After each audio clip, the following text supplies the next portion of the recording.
Hi, welcome to Road Bike Culture. I'm Jeremy Sycip, and I'm a custom bike builder.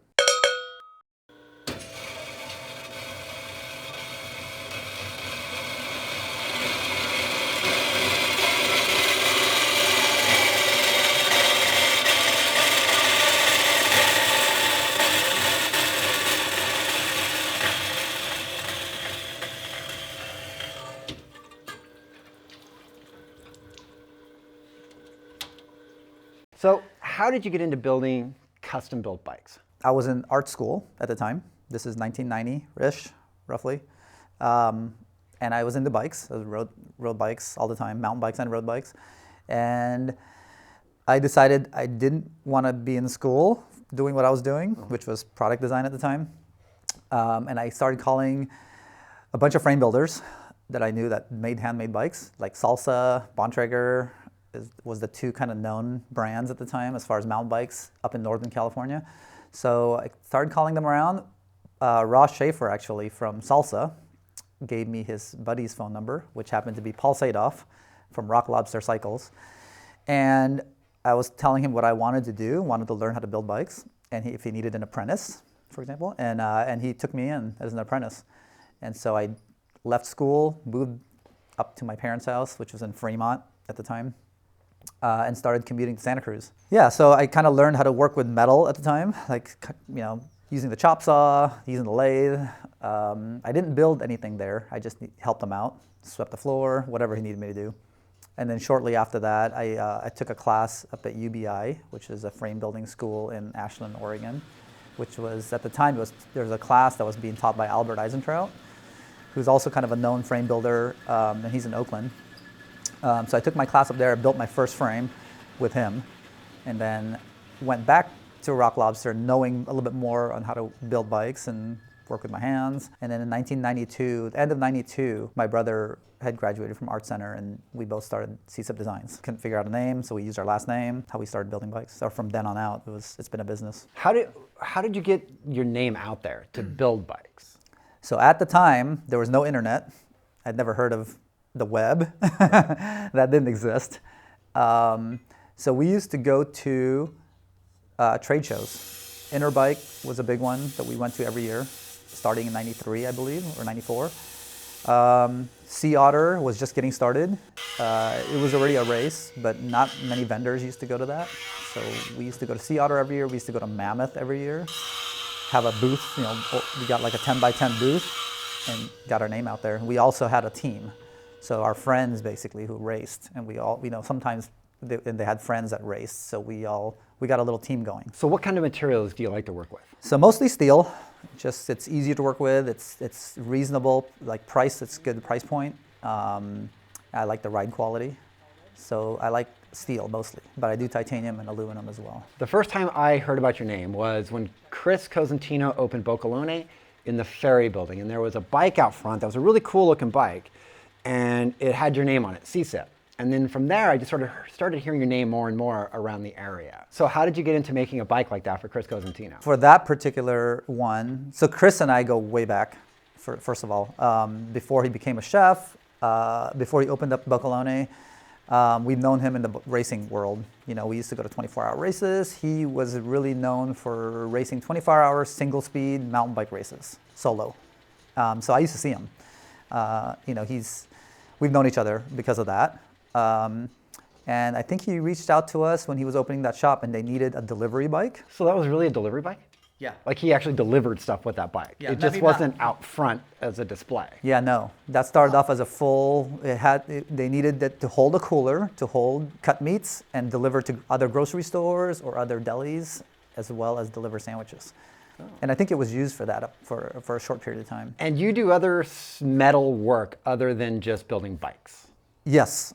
So I do, since I have a metal shop, my brother and I have always liked furniture, working with our hands, obviously. So we've always done our own kind of small line of furniture. This is back when we were in San Francisco in the 90s. Sometimes we'll get calls from people who see our stuff and they'll want things built, custom built for either a restaurant or cafes. Recently the motel here in town. So yeah, anything that people need done, metalwork. If I can do it, then I kind of squeeze it between jobs. What kind of a hotel is it? The one here in town is called the Astro Motel, and it's just opened recently. It's kind of geared for cycling, destination, staying, hosting rides out of there.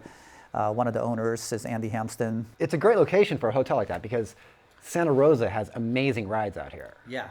Like it's some of the most epic Northern California rides. Right. That's why the Tour of California usually makes a stop here. Right. So I feel like everywhere from downtown, every direction you go, there's some great riding, either in mountains or towards the coast, and it's vineyards everywhere. It's beautiful. And do you find a lot of inspiration in building bikes by living here in such a great area for riding?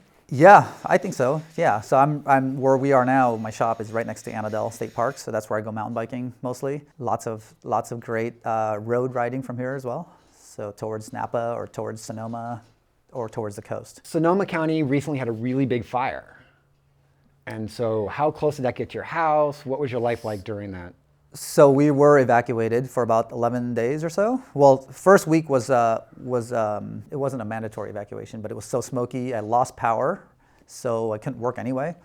So we left because it was so smoky. We have two kids, and the following week it got really close. It got maybe about a mile here.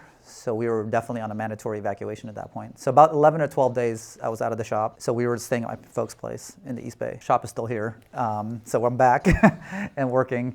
But unfortunately, a lot of people lost their homes here. As far as a bike community is concerned, I think it's Sonoma Pride? I think it's Napa Sonoma Strong. Sonoma Strong. That was basically started by Bike Monkey and a couple local shops. And what they did is they actually got bigger manufacturers. I think Specialized did it, Trek did it as well, who donated a bunch of kids' bikes. And I helped put a bunch of bikes together. But they were just looking for local shops, anyone in the bike industry that knew how to put bikes together. So we assembled, I had like a production line in here of kids' bikes. And eventually at the last cross race of the Bike Monkey, the last Santa Rosa Cup Bike Monkey cross race, they actually gave them to a bunch of kids. So, that's a really good thing. So it was awesome. Yeah, it was really cool to see that. That had to feel good. Yeah, it was great. Builder, being able to help the community. Yeah, and I felt like it was my way of helping. Awesome. And I didn't organize it, but I helped assemble bikes. You started in 1993, so this is your 25th anniversary. Yes. Making bikes, and you're doing some custom stuff with your bikes. Yeah, so one of the things that we were known for at the time we started the business was making custom frames for an individual, and they got to pick, since my brother was an illustration major, he was hand painting our bikes, or anything that they kind of chose a theme, and we were able to hand paint something on it. And that was one of the ways that we got our name out there really quick, like Road Bike Action did some bikes back then. Anyway, that's one of my first bikes that I built, and it has hand-painted daisies on it, and I wanted to bring that theme back. So this is the reiteration of that same theme. So we wanted to offer something hand-painted for the customer to pick. We've done a couple different versions of this. One is these little daisies or sunflowers. One of them is a different type of flower. Some aren't all flowers. Like these are kind of cartoon characters that he can paint on there. So we just wanted to basically bring that back. So you've been doing this for 25 years. Have you seen a change in the custom bike building industry in 25 years? It seems to me it's getting bigger. Yes. Yeah, I believe so. So I go to the Handmade Bike Show each year. So I started off doing Interbike every year. And after that got really saturated, it was all dealer-only show. Eventually, the North American Handmade Bike Show came out. And I'm not sure what year they're on now, but I started going to that on its second year of putting on a bike show and been going to it since. I actually missed this year for the first time because it was all the way in Connecticut and I didn't feel like traveling out there. But I've been going to that every year, and for sure, I feel like the handmade builder has definitely, there's a lot more people building bikes, I want to say. I think a lot of that has to do with the internet. Also, people wanting to work with their hands. Yeah, there's definitely more builders out now, for sure. And with the explosion of bikes in this country over the last few years, that's got to be pushing a little bit too. If somebody wants something more unique than an off-the-shelf bike or anything like that. Right, and I think a lot of that has to do with like buying local. You know, like people want to buy something that's made in their hometown, let's say, and so they're supporting the local businesses. That has a lot to do with it, I think, too. And buying something that's U.S. made maybe has a lot to do with that. Are your bikes all U.S. made? Yeah. I mean, aside from like Shimano components or anything like that, but all Right. the metal, everything is Well, made in the U.S.? Well, no, not all the metal. So it depends on. So a lot of it, I do use a lot of True Temper, which is U.S. made, but they're starting to get out of the bike tubing business. So now I'm having to source out elsewhere. Like Italians make really nice tubing. Columbus is well known. Reynolds is from England. Tongay is Japanese. But a lot of those places have, I think, manufacturing, steel manufacturing in other places like Taiwan as well. So after 25 years, do you think you chose the right life course in building bikes? Now I don't have a choice. This is all I know. Yeah, I feel like it's been good. It's never been great. You know, it's always, I think a frame builder, the bike industry is always kind of struggling as far as making ends meet sometimes, but I feel like I have a good balance between bikes and metal work, fabrication work. Now that I kind of joined the two and I'm by myself, I have, you know, I'm in my smaller shop now with less overhead. I feel like I can make ends meet a little bit easier. And yeah, I like what I do.